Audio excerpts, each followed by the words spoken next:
Welcome to the Unstoppable Recording Machine Podcast, brought to you by Creative Live, the world's best online classroom for creative professionals, with classes on songwriting, engineering, mixing, and mastering. Go to creativelive.com/audio to start learning now. The Unstoppable Recording Machine Podcast is also brought to you by Pro Tone Pedals, the secret tone weapon for guitar experts everywhere. Go to protonepedals.com to take your tone to the next level. And now your hosts, Joey Sturgis, Joel Wanasek, and EYAL Levy. All right, what's up, guys? Welcome to the Joey Sturgis Forum podcast. First and foremost, I want to thank you for tuning into the podcast. Without you, we'd just be some idiots talking on a stupid show that no one listens to.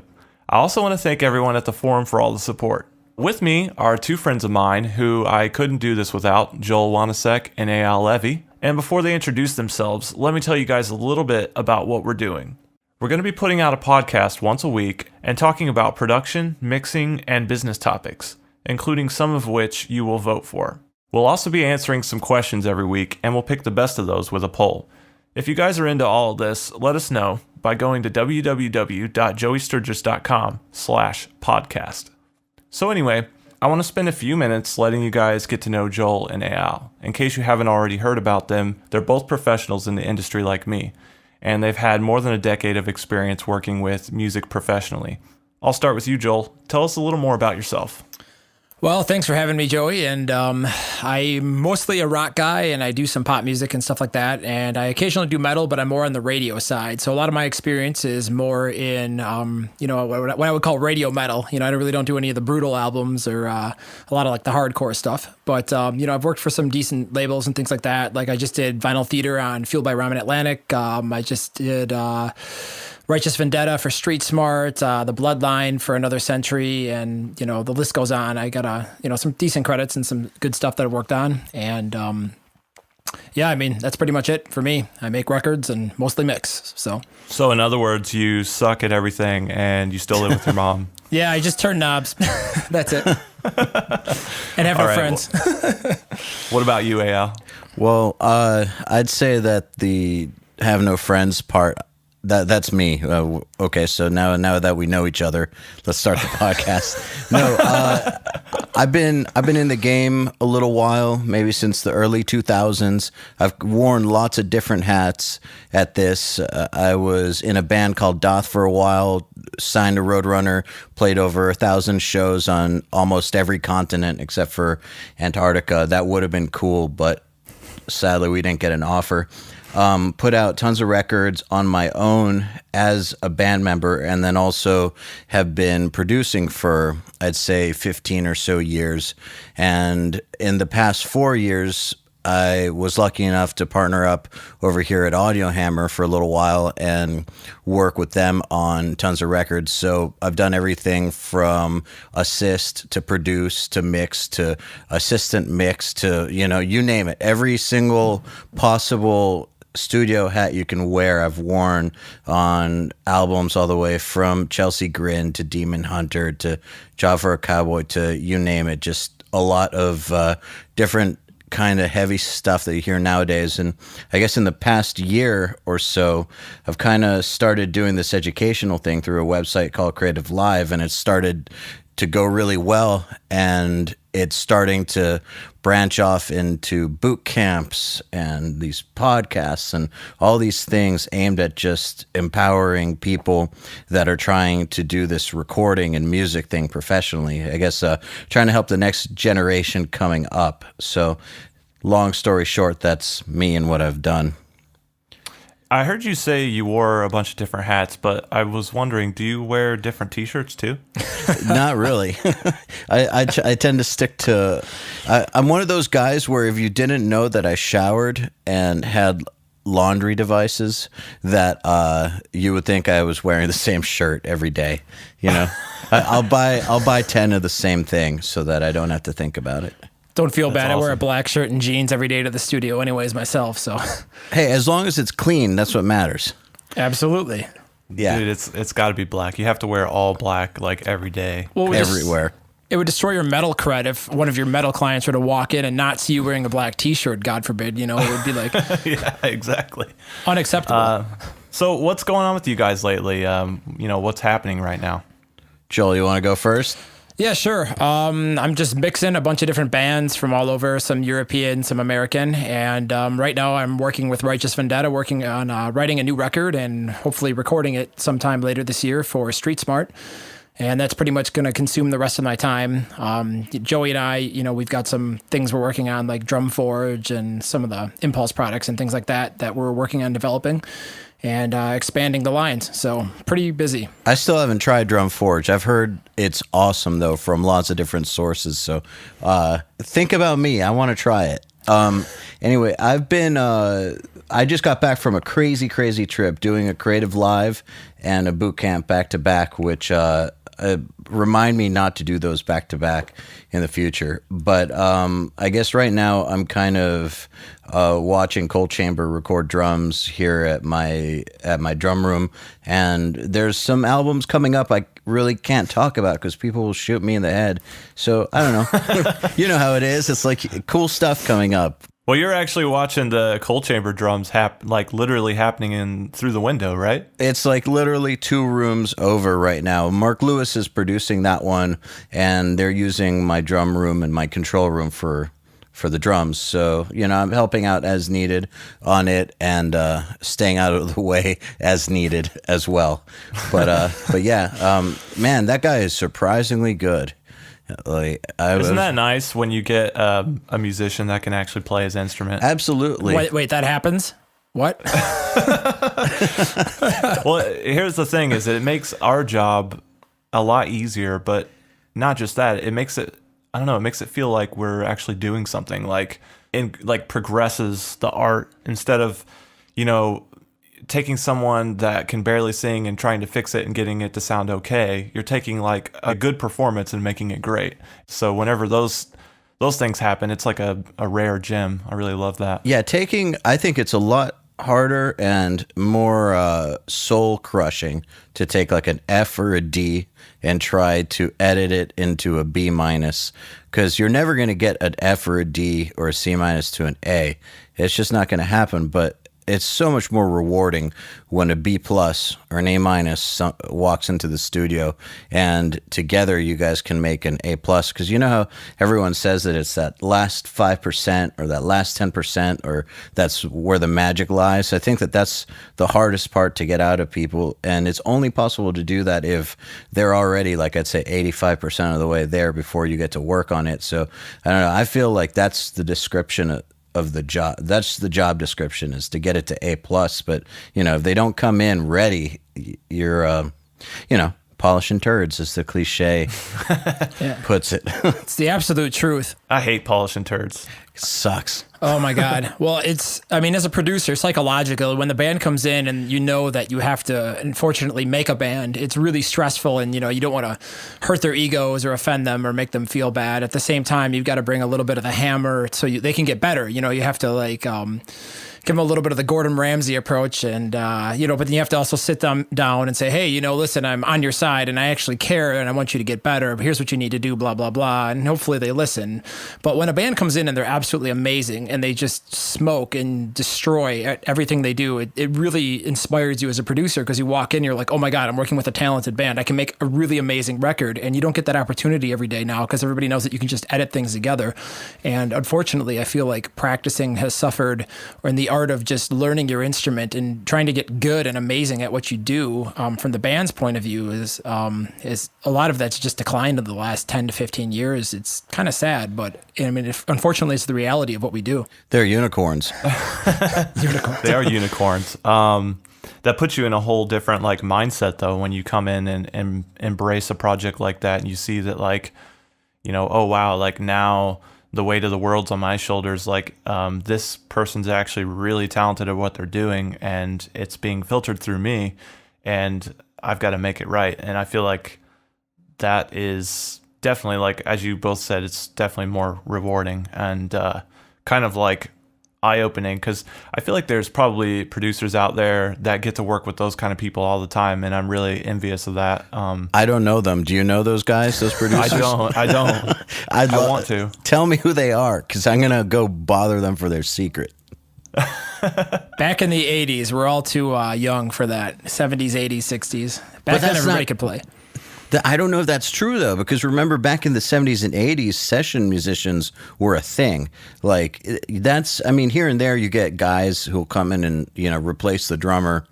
Like we've got a few guys on call, who I'm sure you guys know them too. But in the 70s and 80s, there was a whole network, and I'd say even little mini industry of session musicians. So I think that band members have probably always sucked.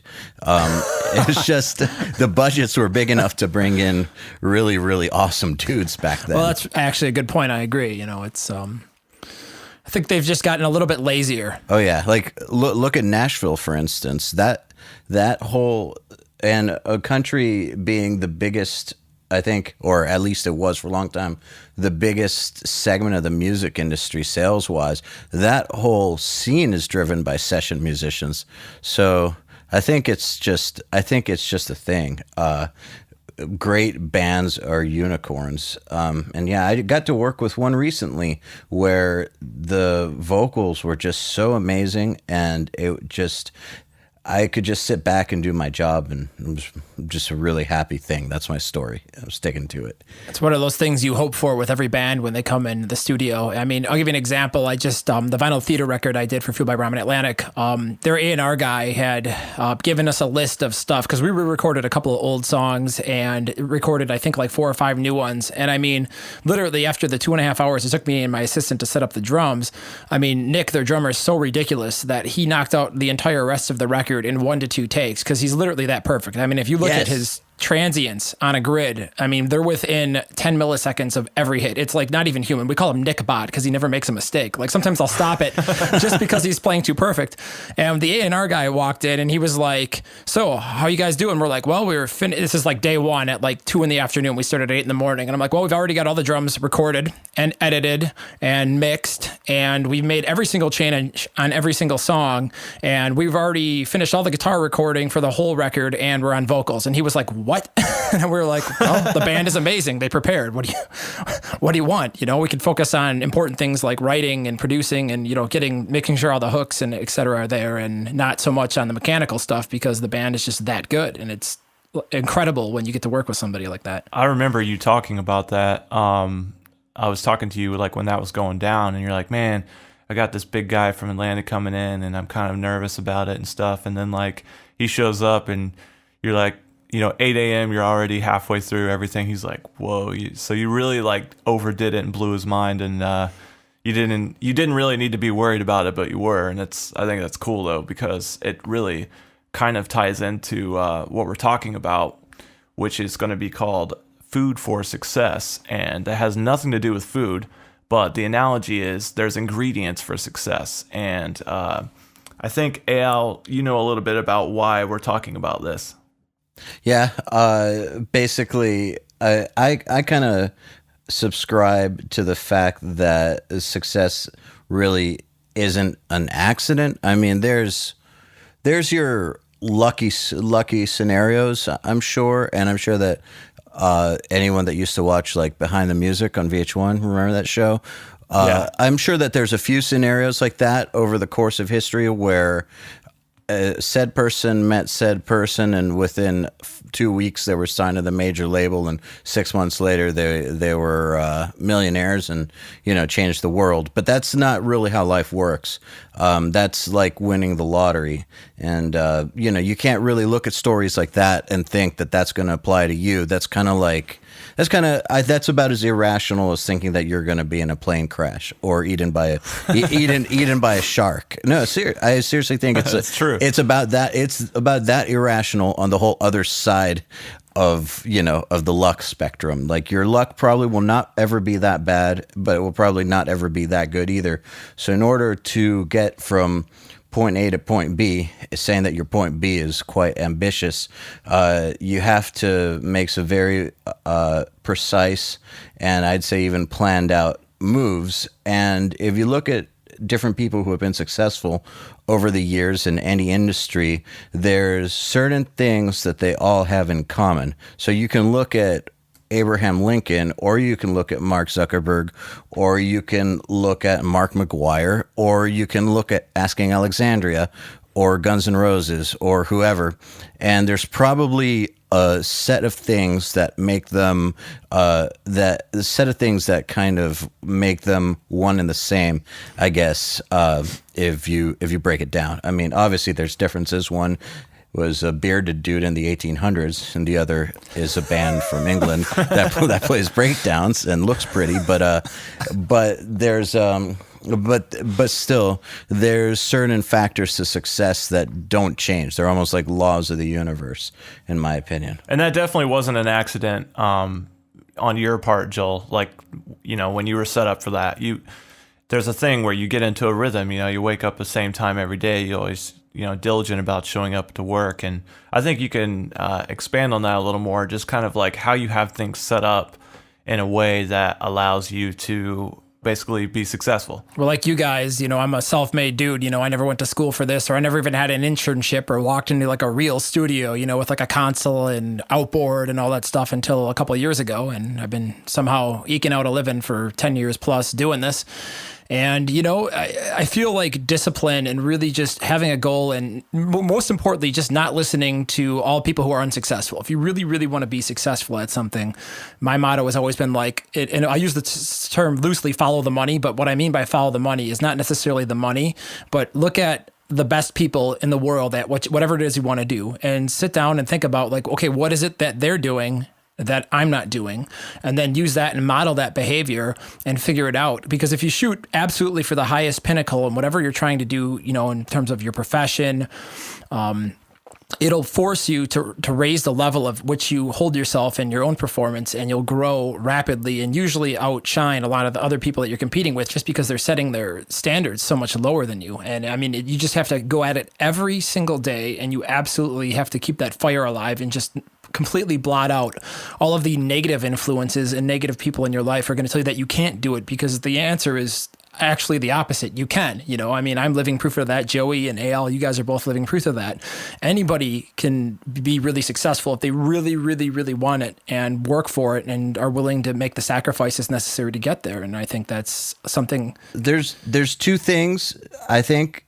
Like, I just, before I forget, I just needed to tell you about this, because I don't think I've said it before. I remember being 13 and watching some metal documentary, and I don't like Kiss. Okay, I hate Kiss. Just got to say, I'm not into old metal. But me neither. I hate it. But that doesn't change the point of what I'm about to say. I remember Gene Simmons from Kiss laying down in a bed, and he was surrounded by naked women. There's like 15 women in the bed, and he was interviewed about his success.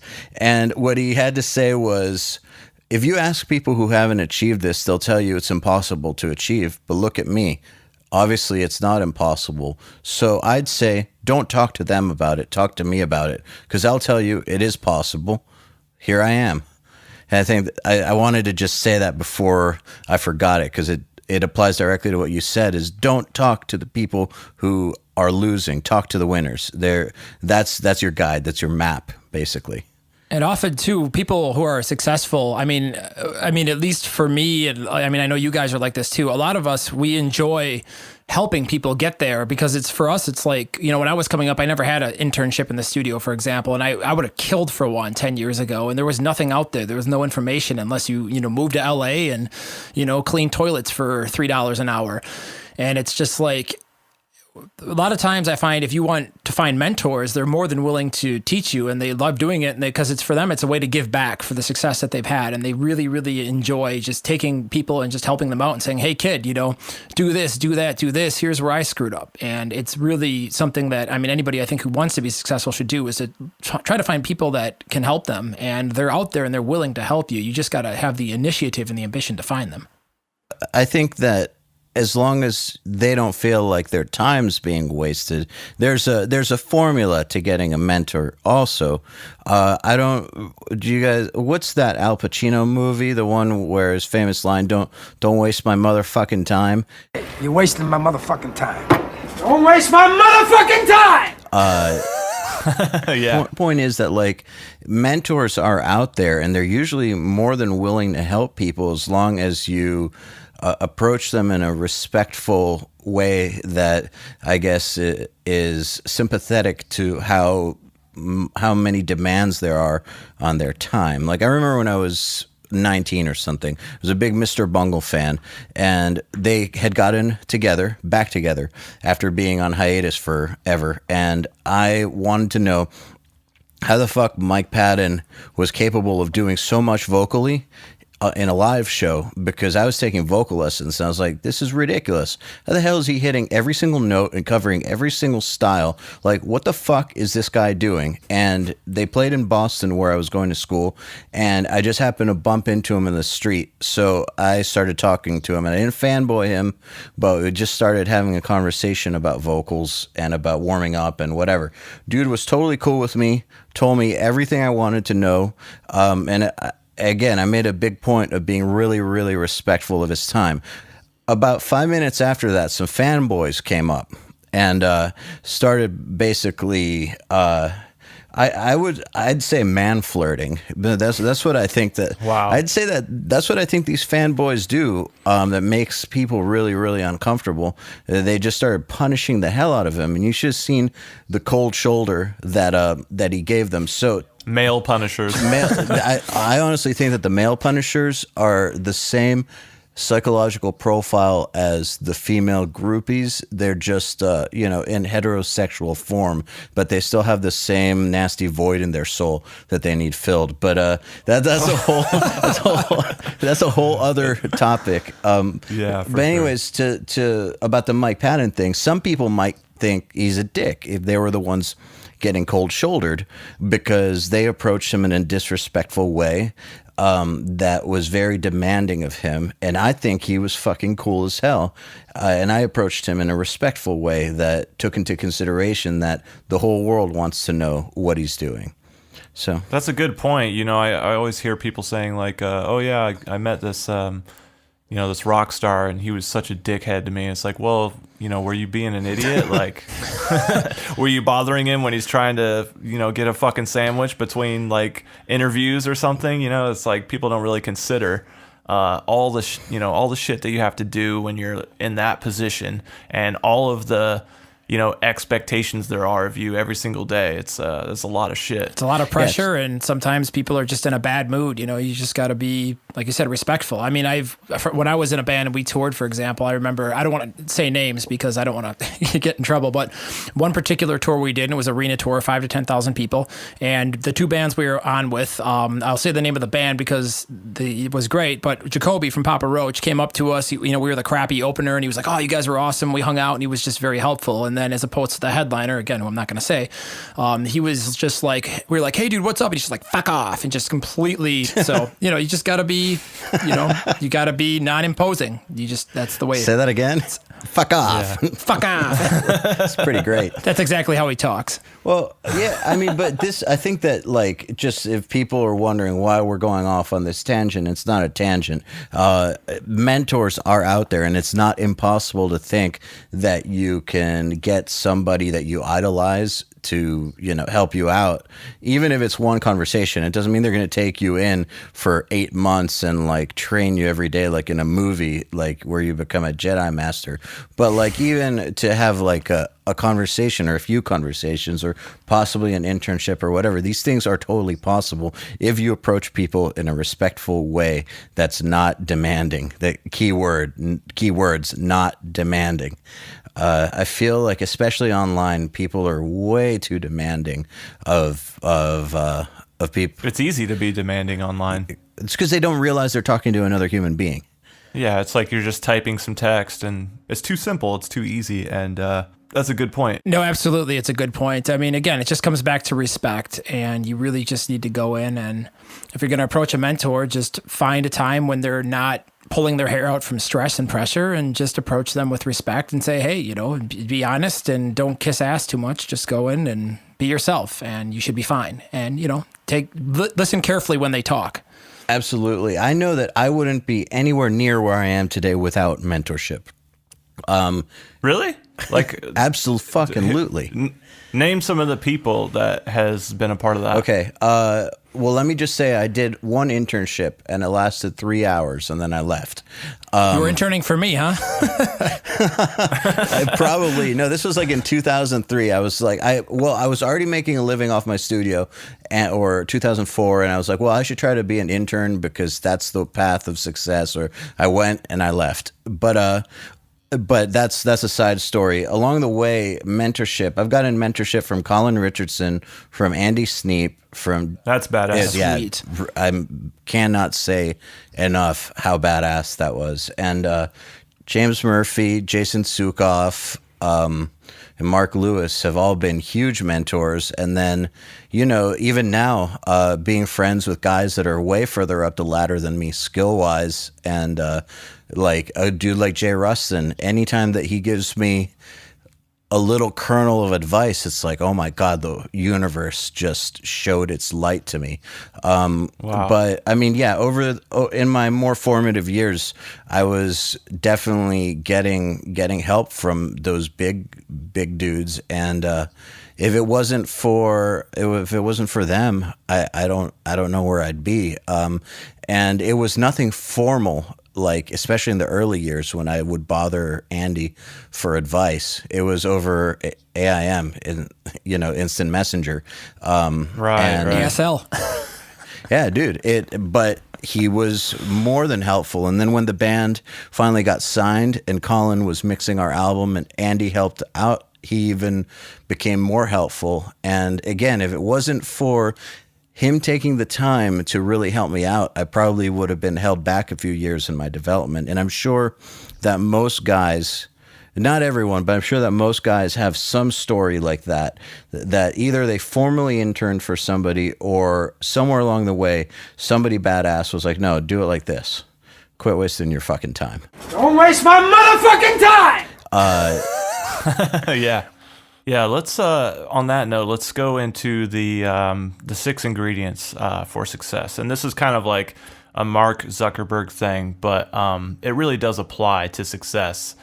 Starting with ambition, the topic, don't settle for the live for the weekend lifestyle. You got a lot of people who, work 9 to 5 and, don't ever put any effort into changing their life. They just roll with the punches, and a big part of success is the ambition. Well, Joey, why don't you tell us your story? Because we were talking about this a few days ago on the phone. Why don't you tell us your story? Because you've got a great story when it comes back to ambition and really overcoming hurdles in life. Yeah, I'd like to hear that too. Yeah, well, when I started, I didn't know exactly what I was doing, but as I came across people who wanted to work with me, I felt challenged. I felt like I needed to, take risks. I was working a regular job and I would just not go to work. And instead I would go to the studio and mess around with audio and stuff and ignore the calls from my boss and just, maybe that's not the best advice, but that's what I fucking did, and it worked. But you know what, man? Here's the thing also, which sucks, but there is a little bit of luck involved with it if everybody is like, I'm going to tell my boss to fuck off and do this, a lot of people are just going to get fired and also not make it. But I feel like there's something else that you probably had that gave you the confidence to make bold moves like that. I think that you didn't just make a bold move out of nowhere. I don't know if you can be ambitious. I think you're either naturally ambitious. I don't know if you can try to be ambitious. Is what I'm saying. I don't think you just say, "Oh, I want to be ambitious today." No, it's just something that's a part of you. It's in your blood. Yeah, totally. It's not intrinsic, really, for a lot of people. And it's really, I feel like the people that are really ambitious are the people that really know what they want and why they want it. and are able to put two and two together, because most people are like, well, I want to be, fill in the blank. I want a bunch of money or success or chicks or whatever. But like the people that are really ambitious, they really have something driving them deep down in their soul and their core, and they're able to identify with that for whatever reason. And they just wake up and they have that fire under their ass. Like, I'm going to do this no matter what. And then they just do it. And I've been trying to figure that out my whole life. Why do some people have that and some people don't? It's just, well, the thing is, some people develop it at some point in life. Like, for instance, I agree with you guys that either it's there or it's not, but I don't think that that's a permanent. I don't think it's like if you're born without a right arm, you're not going to grow a right arm spontaneously. Okay, so that's one thing. But like, there are plenty of stories where some dude has a near-death experience, or quits some sort of circumstance, sparks something, and that just like turns somebody's life around. So there is, I mean, there are plenty of people that I think could have lived life a certain way with no ambition, and then something happens and boom, they're a changed person. That happens, but usually, I think in line with what you're saying, it's not like they one day were like, I'm going to make a New Year's resolution to be better this year, and then suddenly they were better. It's more like they got into a car wreck, almost died, 3 of their friends died, and suddenly this massively horrible, psychologically traumatizing situation made something in their brain click that's forever on. So either whether you get it from birth or you get it sometime in life, it's either on or off. I think it's like a switch, and I've noticed that in myself because it's not always on with me. And when it's off, it's off. Like, I feel like such a loser. And if you want to be successful and that ambition switch hasn't been turned on yet, I mean, I don't know what kind of advice can we offer to maybe try and force that thing to be turned on. Well, I think it's important to see your situation for what it is, not better, not worse. Like, I think it's a multi-step thing. You got to get real honest about where you're at so that you're not beating yourself up over stupid shit like a lot of people do, but you're also not overblowing the situation. Like, you try to see things for where they're at and then try to imagine them way, way better. So you get... That's part of vision too. Exactly. So, and I think that they go hand in hand though, because if you have a vision for something way, way better than where you're at right now, and you can see it, feel it, hear it, everything about it, you'll naturally become a lot more motivated. So I think there's ways to get there, but it doesn't just happen. Like, you have to have some sort of vision for success. Otherwise, what's the point of what are you being ambitious for? Like, they go together. That vision, too, is really what helps you filter out all the bullshit when everybody's saying, oh, why don't you get a real job and health insurance and stop trying to record bands for $5 an hour or whatever, maybe that's not in your fucking vision. Yeah, you gotta have the real vision, because that's what really keeps you stable. Because if you focus on the big picture, no matter what the detractors say, and again, that's going kind of back to what we were talking about earlier, no matter what the detractors say and however many people say, hey man, blah, blah, blah, blah, you know in the top of your head what direction you're going, and you can really focus on that and not let any negative influences influence you. You can just focus on pushing forward and achieving that through ambition. So maybe we can say that ambition is like a feeling. It's like you said, like that burning thing. It's like that fire under your ass that makes you just go. So ambition is like a feeling, and vision is more like I guess taking that feeling and zeroing it in to something tangible. Like, I've got this feeling, I know I've got to do something, I'm a special snowflake, look at me. But this is well, I mean, look, you got to feel like you're a special snowflake if you're going to do something special. I hate to say it, but it's true. You need to kind of look out for number one and see yourself as something special in order to do something special. But once you have those feelings, refine them with a vision. Like, this is what I'm going to actually channel these feelings into. When I started, I had a pretty clear vision, and it didn't really happen until after everything kicked in, and I kind of knew, like, oh wow, it wasn't just one or two bands that wanted to work with me. It's one or two bands every month, or whatever. And it got to the point where I sat down and I said, okay, this is how I want to see myself. I want to see myself working with Adam D. I want to see myself having plaques on my wall. I want to see myself winning a Grammy. I want to see, I want to work with this band. And I wrote all these things down. And at the time, I was being approached by a manager. And he was like trying to manage me. And I was trying not to have him manage me. So I gave him this list of things that I wanted to accomplish, and which was basically quote unquote my vision.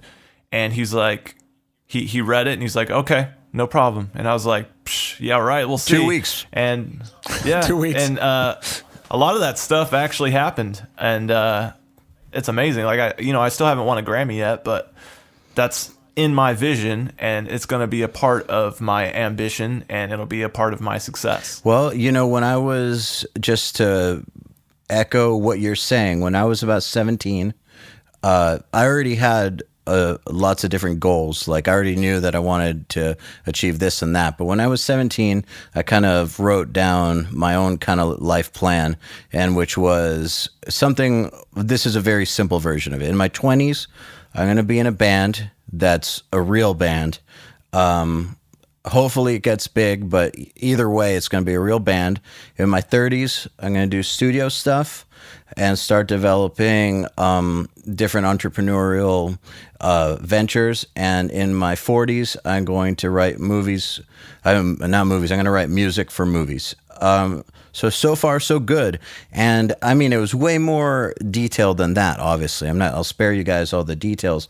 But so far, it's been working out like that. And again, my band may not have been the biggest band ever, but we sure as fuck did a lot of stuff, and that's right in line. And it led exactly to my next goal, which is to start doing studio stuff. And I think that if I hadn't laid it out like that, I wouldn't have known which opportunities to really respond to, because life is full of opportunities, and the ones that you choose to go with are going to determine everything. So you need to make sure that they're in line with what you want, or you'll end up at some random spot in your future. So yeah. And that has a lot to do with the next one, which is execution.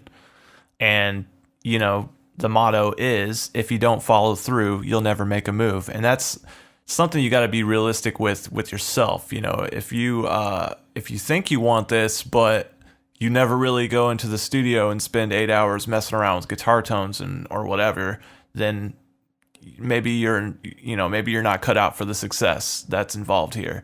And that's what the execution is all about. It's like, you got to really do shit, and you got to be honest with yourself. Yeah, absolutely. You got to be willing to move mountains. Absolutely. I mean, I'll give you guys a good example of story. Remember, I'll bring it back to the band Vinyl Theater, because, they just got signed and they're hot off the press. What made that, they were a local band the first time they came into me. They had no idea what they were doing. And so I sat down with them and I told them what they needed to do.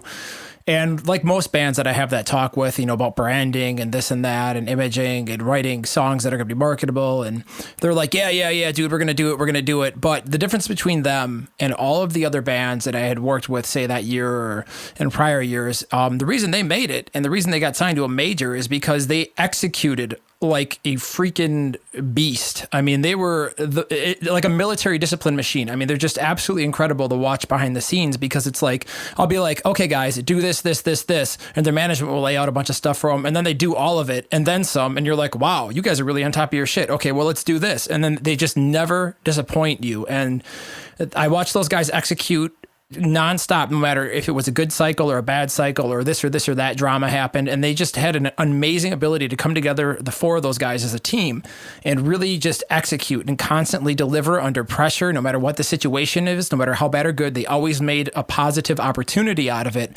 And it just, their discipline and execution, I really believe, is one of the reasons that band just blew up and started doing really good and got a major deal, because they just have a certain level of work ethic and execution that most people just don't have. A lot of people will tell you have it, but most people really don't. Those guys really have it, and it's really inspiring to watch. I mean, Most successful people get shit done. Period, That's yeah. like the big thing. Yeah, period. And if you're telling people, hey, I'll get it done by Friday, and you don't, that sucks. And like, that happens to everyone from time to time. Even I, fall short of that. Guilty. But yeah, we're all guilty of that, and no one's perfect. But the point is, follow through, as much as you can. Well, and I think it goes even deeper than just following through. But, well, I mean, it doesn't. There's nothing deeper than just following through. But the situation under which you need to follow through is super important for people to understand, because there's sometimes situations that seem less than perfect or less than ideal, and a lot of people just wait. They just want everything to be perfect before they make their move. That's a myth. Like, yes, you definitely need to plan, because if you don't plan, you're not going to be able to spot opportunity and you won't make the right moves. But it should be, I think, like 15% planning and 85% execution, something like that. And you should learn from your mistakes and keep going, rather than anticipate everything that could go wrong, not execute, and then just wait for the right time and do that. I've seen so many people fuck up by not executing. And so I think it's more important to execute and then get feedback and correct than not execute at all and save yourself from making mistakes. So you got to be willing to fuck up. You got to be willing to fall flat on your face. You got to be willing to be embarrassed, and you just got to be comfortable with all that shit. And believe me, it doesn't feel any better to fuck up. Even after you've had some success in your life, rejection never gets easy. And I'm saying this having watched interviews with, like, say, Daniel Day-Lewis or something, like mega successful dudes. He says that before every role, he gets into a fetal position. I'm not saying get into a fetal position. This is real shit. Well, he says that he gets into a fetal position brought on by fear, crippling fear that he's not going to be able to get the job done. And he still goes out and does it. I'm not saying that everybody should have those fears or go cry in the corner or whatever. Or get in a fetal position. Yeah, but what I'm saying is that no situation's perfect. Everyone has doubts. You're always going to be wondering, am I acting at the right time? Am I fucking up? Could I have done better? Whatever. But that doesn't matter. You got to shut all that out and just fucking make a move. And if you made the wrong move, you will find out. And when you find out, then you correct and you make another move. Otherwise, you won't get anywhere. And when you make the wrong moves, it's important to have the determination to keep trying to make the right moves. And that's the next thing, which is determination. And I think you have a good saying here, EYAL, which is, don't let anyone get in your goddamn way. And it's really that simple. It's like, and it's not just anyone. It could be anything. It could be, it could even be personal fears. Don't let your fears get in your way. Don't let people get in your way. Don't let people tell you can't do it. Yeah, and that's not to say be an idiot, because some. No, I like when people are being idiots. It's great. No, but I mean, like, look, sometimes you do go to a mentor for advice, and they say don't do something because it's stupid for this and this reason. And it could have been a part of your plan, and they could give you a very logical, thought out, and correct set of reasons for why you're wrong. And sometimes you got to just realize that you're wrong. And, saying don't let anyone get in your goddamn way doesn't mean just be an idiot wrecking ball and go through every, like, you see a wall, you're going to just run. Yeah. Like, you can't just, like, run through every brick wall you see, because eventually you're going to get a concussion. There's some walls you got to go around. Some walls are there for a reason. It's not to say be an idiot, but that said, being intelligent, making smart choices, yeah, don't let anyone get in your goddamn way. Because one thing that's true, and I know you guys can relate to this, the minute you start to try to do something different and try to, like, pave your own way, and the minute that you start to be a little bit more successful than the guy next to you, especially if it's at something a little bit different than they may not have thought of, you're going to start to get hate. And all the people who wish that they had that idea or had that idea a year ago but didn't act on it or whatever are going to start to try to get in your way. And they will mount quite the offense against you. And this will happen if you're an entrepreneur, if you're a free thinker, whatever. So you cannot let that stuff get in your way. You just got to keep going. Oh yeah, that's a perfect point. And that's the thing that drives me crazy sometimes too, is when I'm, even some of the professionals that you work with, like, you get to a point where you're like, man, I don't want to waste my talent. Like, I can produce music, I can mix music, but I can also program. I can also make audio products. And when people start to get in the way of that, it just really blows my mind. It's like, why wouldn't you want me to embrace everything that I can do and everything that I can be? And those are the people I don't fucking have time for. It's because you're doing something that they thought of and they're pissed that you are actually acting on it, or they're mad that you thought of it and they didn't think of it. But either way, it's not a good reason. There's no reason for someone to look at you and be like, he's doing something off the beaten path. He's doing something that improves people's lives. Fuck him. Like, what? It does not make sense. I get that too. I get it too, man. Like, ever since I started doing more of this education, help out the upcoming generation thing, I started getting some hate from some people. And it's like, wait a second, I'm not taking food off your table. I'm not hurting you in any sort of way. I'm not hurting anyone. I'm actually helping people. What is wrong with that? And I'm not taking your settings and giving them to the world. And I'm not telling anybody, I'm not giving away your keys to your castle. I'm just helping some people out that are coming up and want the help. What's wrong here? Like, what's the problem? It's the same sort of thing. Like, what's the fucking problem, guy? What's your fucking problem? Huh? What the fuck is your problem? Like, fuck off, you know? Hey, what is your take on determination, Joel? Like, just from working with you, I know you're very diligent, and I don't know, does that play into your determination, or is it just part of you, or what? I've always been a really ultra competitive guy, and I think it's because, psychologically, when I was a kid, I was really, I had thick glasses, and I was really skinny, and I sucked at sports, and I was always the last kid picked on the freaking dodgeball team. So I probably still carry a little bit of that chip on my shoulder because I wasn't good at anything until I discovered music, and then I found like, I don't suck at this, and so that really, for me, it was like a psychological underlayer. Like, when I found something that I naturally gravitated for, and I immediately didn't want to be good at it. I wanted to be the absolute best I could be every single day and never settled. So one thing that I would say, reflecting back on what you guys were saying, that helps me in terms of like determination is a little bit of stoicism as a business philosophy. And what I mean by stoicism is trying to not look at the ebb and flow of the day as things that happen like good or bad. I try to look at them as opportunities. So, for example, I turned down a mix project on a band I was working on today, and I wasn't the right fit. The guy was going to be way more of a pain in the ass than I was going to get paid for. And I said, okay, what can I learn out of this? What's the opportunity? And I sat down and I found a lesson out of it. And I said, okay, next time I'll say this ahead of time and it won't cause this situation. So you try to find opportunities to help you grow and become more effective and efficient without, worrying too much about failing at something. You're going to make mistakes and you have to learn from them, but looking for the opportunities and the worst things that happen to you usually is where you find the gems. It's like your girlfriend breaks up with you and she cheats on you and you're all pissed off about it. And you're like, oh, my life is over. But then you meet a much better girl 3 months later and you're like, wow, this is the best thing that ever happened to me. There's two kinds of people when it comes to this.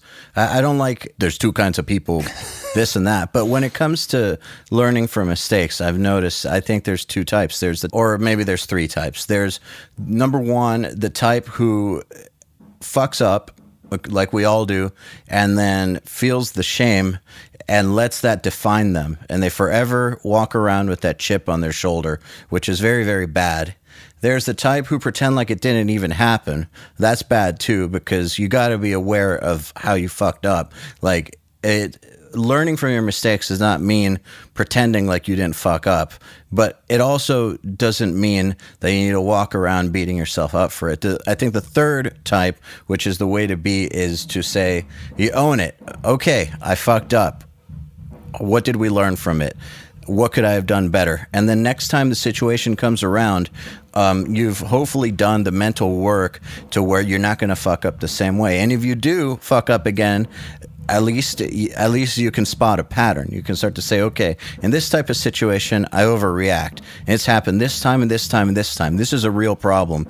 I need to deal with this. That's something I really connect with too, because I definitely have had my moments online, and it takes time, but I'm determined to overcome those problems. I look at each one, I talk to different people that I trust, and I say, like, do I really look like I'm in the wrong here? And they're like, yes, and here's why. And it just takes the ability to actually listen and absorb that advice is also part of it, and that's what makes you overcome that kind of stuff. Absolutely. Makes you learn from Whereas it. if you take whatever you're talking about, say you were to just get depressed about it, like, ooh, I fucked up, I'm gonna just live on the couch from now on because I fucked up, like some people do. That's not good either. I think what you just said, taking an area where you could have done better, or maybe you should have acted differently, and looking into it and talking to people about it, getting help, whatever. I think that's what winners do. I can tell you, I've done that at multiple different times in my life, and it's always worked out.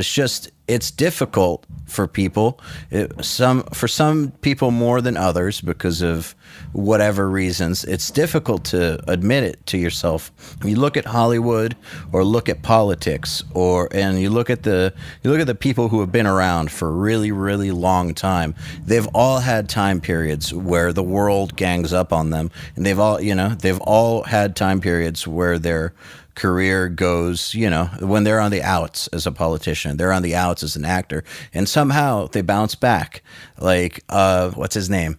I don't follow him. Robert Downey Jr. Oh, yeah. Do you remember when he was like the bad guy? Yeah.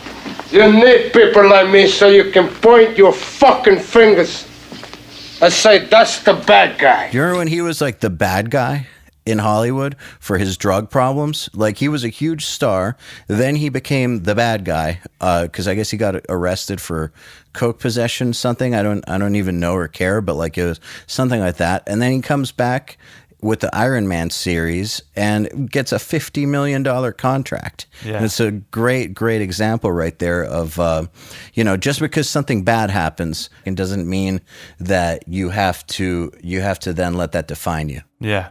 And you're determined to make it out of that alive.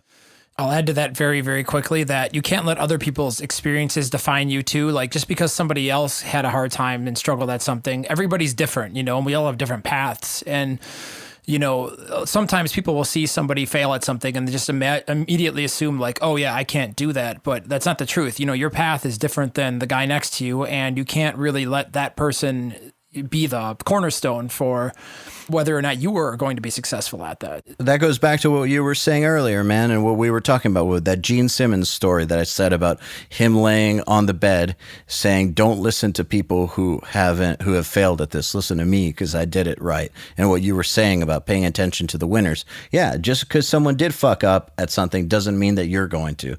Let's talk a little bit about luck. And this is a tricky topic because some people think like luck is just a fairy floating around in the air and lands on certain people's heads. But I look at it a lot differently than that. I think luck is more about having your life or your environment set up in such a way so that those type of opportunities or those type of situations just appear. Like, setting yourself to be in the right place at the right time. There's a lot to that, of course. I don't know. Tell me a little bit about your guys' experiences in terms of, setting yourself up to be in the right place at the right time. It's like casting a net, dude. It's definitely like casting a net across life and being aware of when you've got a tire and when you've got a fish in that net. There are some people that do get the magical fairy that lands on their head. It does happen, like winning the lottery. But then again, they still did have to go buy that ticket and enter into the contest. So there is a little bit of right place, right time, and they did still set themselves up for it. The magical lottery fairy will not land on your head if you don't play the game. So while the odds of that game, boom, yeah. Well, look, the odds of that game are stacked against you, but you still have to play it in order to win. And I know that in my life, I've had a lot of good luck, getting signed to Roadrunner, getting the partnership here at Audio Hammer, getting the Creative Live thing happening. Like, I've had so many different things in my life that have happened that could be considered lucky, but they all came out of a situation that I designed and I created. And if it wasn't if it wasn't going to be Roadrunner, it would have been something else. When I was trying to get signed, my whole idea was, A, we had to create music that's good enough to be national or international. So that's first and foremost. B, I need to get the word out throughout enough channels to where enough people are talking about it to where the name is on the tip of people's tongues. C, I need to create enough relationships to where when the word is out and the music is good enough, the situation, like the environment exists to where contacts will talk about us favorably to each other, and there will be enough people, I guess, in the world who know about us to where something luck-like can happen.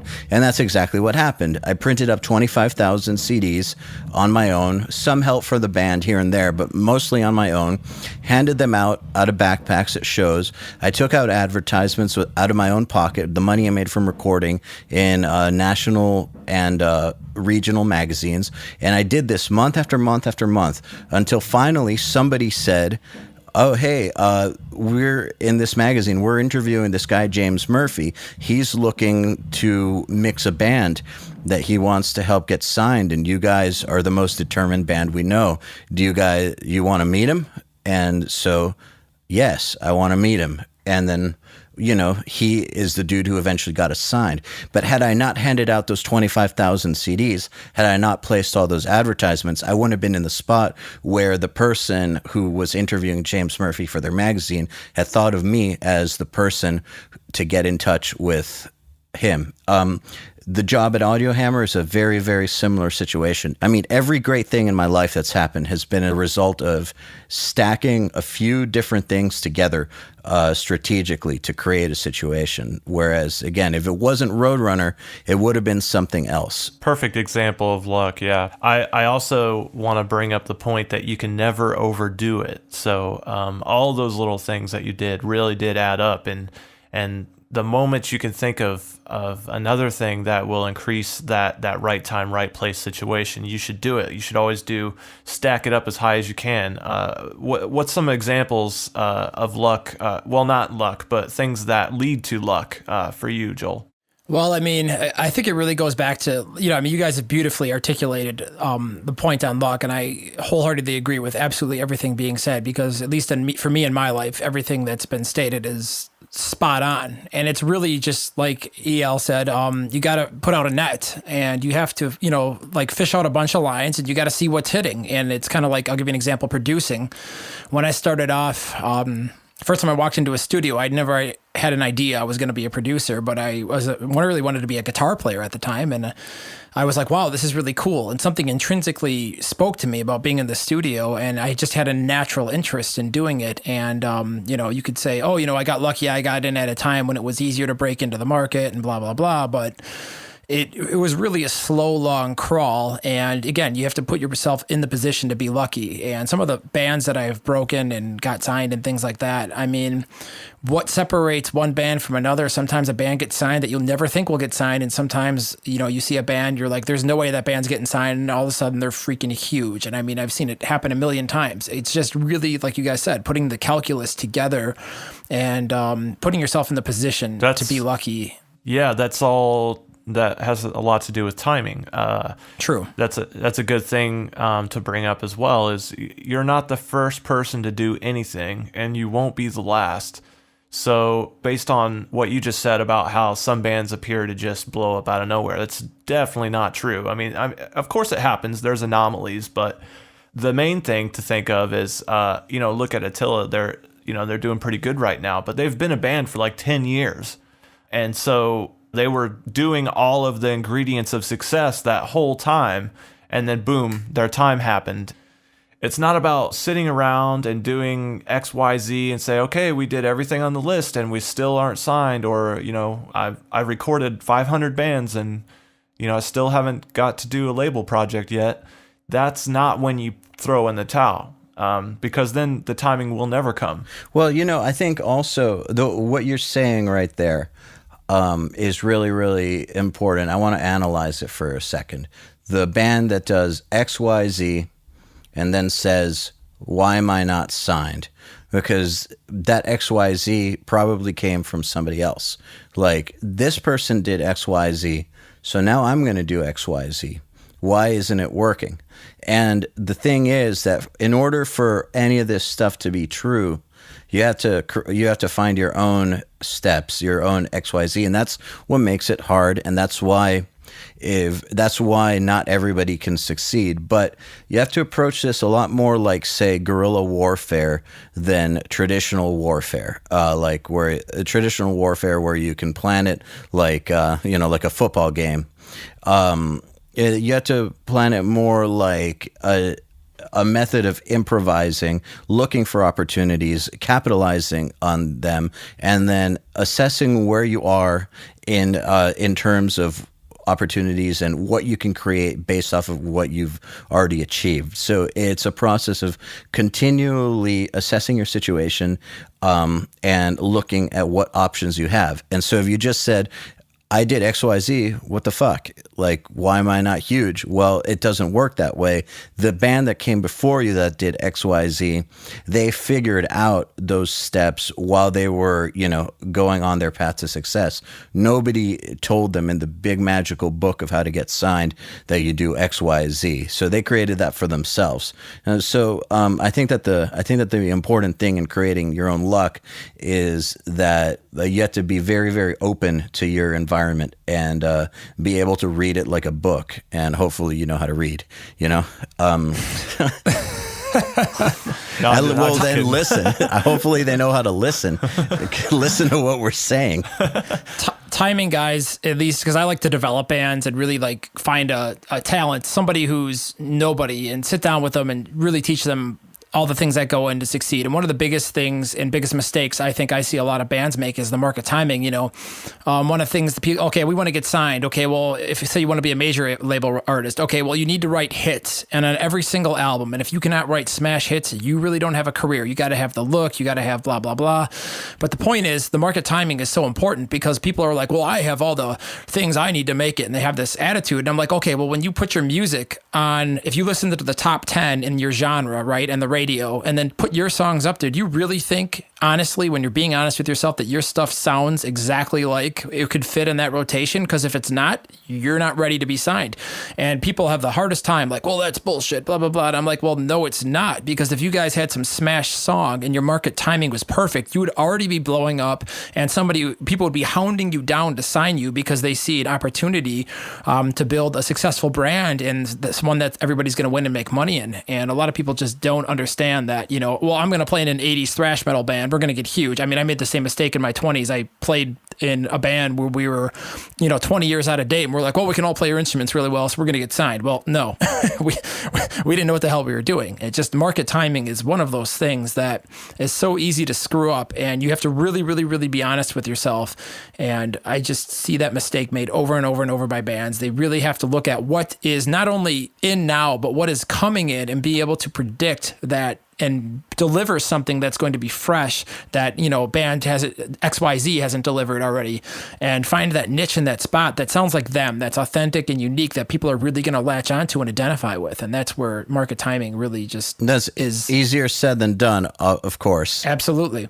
but in order to be able to do that, you definitely have to be out there, like I said, like in like a guerrilla warfare. Like you need to be out there with your ear to the ground and aware of what's going on around you and able to spot opportunities and know what's coming around the corner. If you're just in a room analyzing, well, this rock star in 1970 did this or whatever, and we're going to do this, well, that's not going to work. Or even what a band did 5 years ago. So when people hit me up and are like, what did Doth do to get signed?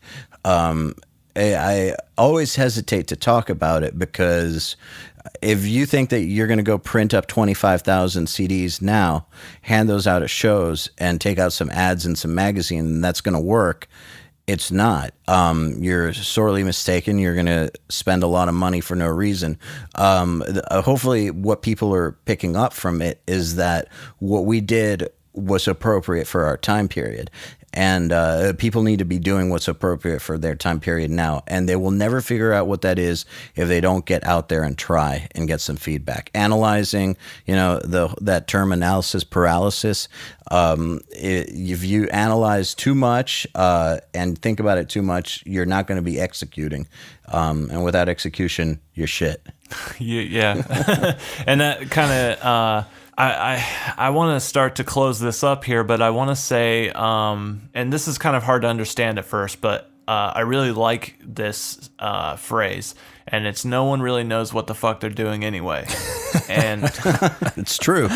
Love it. Yeah, and it kind of has a lot to do with like nerves, because you might be out there trying to do this whole thing and being nervous about it, but keep in mind that everyone's been in that place. On their way up, and you figure it out. You learn. You live and learn, and that's so true in not just the whole music thing and the band thing, but also in the whole producer thing. You might even do a record and it's awful and it flops, and that's okay, because now you learned how to not make. Now you know what to not do if you want to make a good record.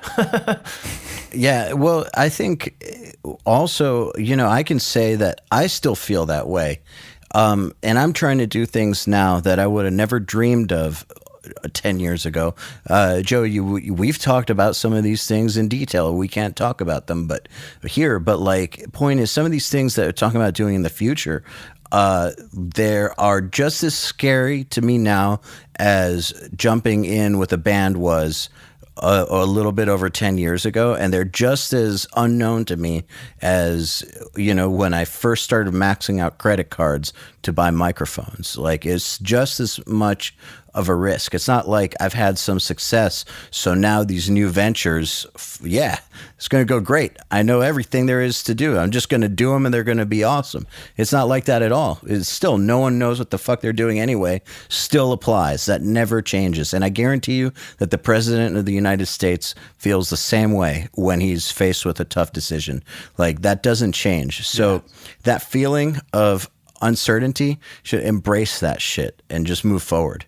That's my opinion. Yeah, there's one thing for success-driven people, like a phrase that I've always kind of embraced is, no one who's really ever accomplished anything when they started knows how they're going to get there. You just go, and then your vision develops, and your ambition and execution and et cetera kick in. But you just have to start. That's really the most important thing, because you can sit there and talk about how you're going to do this and that, and it's going to be badass all day. But the difference between the people who get there and the people who don't are the people that just get it done. And that's really, you don't have to be the best, the smartest, the fastest, the most creative. But if you're still there, still standing, and you just get started, that's it. I mean, I'll give you an example. All the people that I came up with and played music with in bands and, rivals and friends and et cetera. The only reason that I'm doing this for a living and they all eventually failed at what they want to do is I'm still here. I never gave up. And no matter what the circumstances, I just adapted. I changed. I was willing to just be like, all right, well, I screwed this up, so let's move on. And how can I not make that mistake? And, you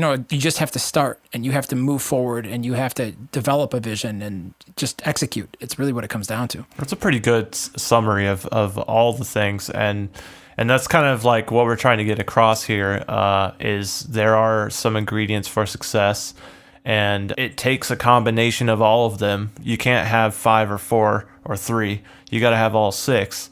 And the ones we covered, just to recap, are ambition, vision, execution, determination, luck, and timing. And there's a lot of different perspectives on how all of this works. And I'm certainly not saying that the three of us know exactly, how everyone should become successful, but we do know how we became successful. And that's what we're trying to share with you and just try to offer up a little bit of encouragement on whatever you're trying to do. Hopefully you can become inspired from some of our stories or from just some of our advice. Just to take what you're saying a step further. Okay, so yeah, we know what worked for us, but I got to also say that, like minds attract. So successful people find other successful people. This is why you see sports players, major leaguers hanging out with other major leaguers, regardless of their team. This is why politicians are friends with politicians, why top actors are friends with other top actors. Like minds attract. So not only do we have our own stories, but we also, our circle of peers who have done well for themselves, we've got their stories too. And there's lots of things in common between what we've done personally and what our peers have done. Like, our stories might not be the same. Like, Joey, my story is nothing like yours if you look at it on the surface, but there's a lot of things in common. And I know that to be the case between me and a lot of people that are in my peer group that I admire. So we've got our own experience, but we also have a whole network, a whole peer network of people who have done similar things, which is why I feel strongly about this list of ingredients that we were talking about today. Because I've seen it over and over and over. Hell yeah. Yeah. Hell yeah, brother. Well put. So Black tooth grin. So, I just want to thank you guys again for listening in on the podcast. And if you have questions you want us to answer, just go to www.joeysturgis.com/podcast. And, we'll try and answer whatever we can. If you've got some topic ideas, also let us know that. We're going to attempt to do one podcast a week. We'll probably try and bring some guests on and answer your questions and talk about the stuff you want to hear us talk about, and listen to your feedback and take it from there. I want to thank you guys, Joel and EYAL, for being here with me, and these guys are going to be here with me every week. Well, thanks. Thank you. That's all I can say. It's been fun. Happy to be here. Awesome. Thanks for listening, and tune in next week. I don't know what we're going to be talking about. L1 on everything. Yeah. As a closer, put L1 on everything. all the way down and all the way up on the output. The only possible setting. Do that and you will win at everything. All right, guys, signing out. See ya. The Unstoppable Recording Machine Podcast is brought to you by Creative Live, the world's best online classroom for creative professionals with classes on songwriting, engineering, mixing, and mastering. Go to creativelive.com/audio to start learning now. The Unstoppable Recording Machine Podcast is also brought to you by Protone Pedals, the secret tone weapon for guitar experts everywhere. Go to protonepedals.com to take your tone to the next level. To ask us questions, suggest topics, and interact, visit urmacademy.com and subscribe today.